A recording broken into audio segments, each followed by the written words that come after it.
કરજો. શું કહું છું? દેવના ડાયરામાં રહીએ એ જ મજા છે. બીજે ચોય હાલની અંદર ચોય મજા નથી. શું કહું છું? અત્યારે હાલ તો નવા છો એટલે ઓછું પેલું એ પણ ભણવામાં અને કલાકારોમાં હાલ સચિનભાઈ થોડું નામ આગળ વધે એટલે પાડવાની વાતો થઈ જાય. તો ખીલા પેલા ખૂંટામાં રહી ગયા હોય. કોની પેલા તો પાર બંધાઈ ગઈ હોય સચિનભાઈ.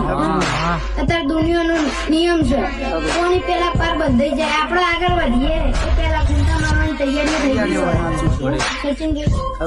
પણ આવી વાત જે માતાઓ હશે તો દુનિયામાં જગતમાં જેને જે કાવતરો કરવો એ કરી લેજો. તમને કોઈ પહાડ નહીં પડવા દઉં. હું કહું છું એ ભાઈ મારા દરેક ટાઈગરોના દરેક સેવકોને ખૂબ મજા બોલું છું.